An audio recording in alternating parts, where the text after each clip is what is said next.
Looking for heals covers a topic that's near and dear to my heart.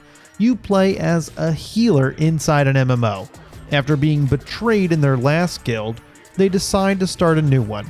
How hard could it be? As in most MMOs, there's a real demand for healing, so after getting your guild house, there are plenty of guildies that want to raid with you. You get to choose your team and spells before heading into the dungeon and try and finish it without running out of lives. The gameplay is about watching bars, which is a similar experience to playing an MMO as a healer, and you have to watch those bars closely. The roles in this game are looser than usual, meaning there's no strict tank to take all the damage. The damage is instead spread out among everyone in your group, so there's a lot of healing to do. You need them though to keep the damage going, since your spells are only healing. The main issue I have is that they do not follow the #1 rule for instancing. Practically a motto I live by when playing World of Warcraft. Here it goes. Kill the ads and dodge all the ground targets. It works 90% of the time. So your teammates will sit in the ground targets, soaking up all the damage, and you have to heal it. Look, it's not completely out of the realm of reality, since I've been in groups like this. I probably have less patience for this type of behavior because of it. You should keep in mind that your run ends once you run out of lives. So you can revive anyone during battle, which is nice, but lives are lost when someone goes down. If you're on your last life and someone dies, the run is instantly over. I expected it to be around limiting revives, so you could get a rush out of killing a boss with fewer people. It's one of those magical moments in an MMO that isn't in this game. Then when you restart back in the inn, you can choose a new group. Anyway, there are 4 different zones in the game. All of them have 2 levels and a boss. It's 8 levels, and once you've finished the last one, it loops back around to the beginning, although keeps the difficulty up, meaning there isn't a ton of content to play through. While the levels use procedural generation, they don't change much. The levels themselves are broken up into different rooms that you get locked inside until you defeat everything. The enemies take quite a long time to kill, but it was probably the only way to draw out the healing mechanic. It's a little weird, but you don't take damage, so you only need to stand in place where you can see all the bars. Oh, one other thing you'll be doing a lot of is running into bookshelves, pots, and boxes. When they break open, it's free gold and there's a chance for an item.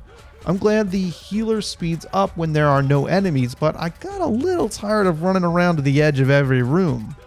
Moving on to the Guild Inn, which houses all the other mechanics. First, and probably the best part of the game, are all the different characters you can choose to go on your run with. Creating a team of 4 is exciting since you can mix and match different play types. They all have different abilities which are key, but I enjoy the other stats the devs included on their card. For example, Phoebe here is excellent at entertaining dinner guests, but is terrible at delegating tasks. Mixing up the team will vary the gameplay. An all-melee team could be beefier and easier to heal, while an all-mage team is going to put a lot of stress on your abilities. There are only 2 available at the start, a sorta tank and an archer. You'll need to unlock more as you go with diamonds that drop in the dungeon. But the diamonds are also used to purchase new spells and items. The spells are interesting, with ones to increase healing or increase a fighter's dodge chance. Then there are the alternative healing spells. Normally you cast an individual heal or an area of effect to heal multiple teammates at once. However, I found the machine gun heal to be excellent. Spraying healing bullets was not only useful to minimize overhealing, but for conserving mana as well. Since you can only have 4 spells equipped at a time, you'll have to make some decisions. This has the largest effect on how you play. Now, on to the different healer classes you can select before heading out.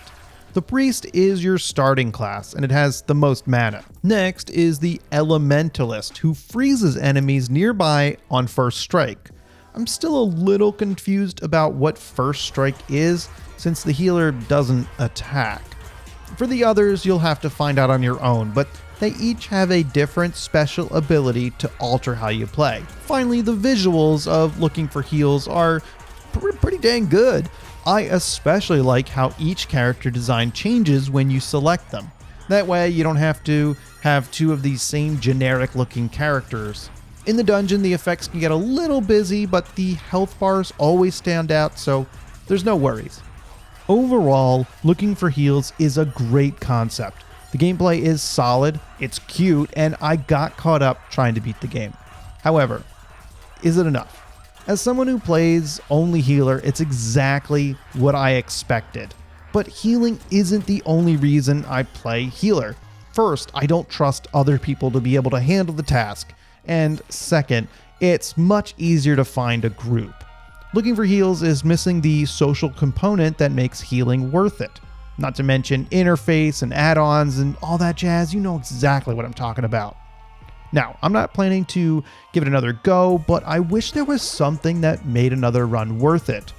I hope this helps you determine if looking for heals is for you, and if you can't get enough of it, let me know. But by now, you should have subscribed to the channel.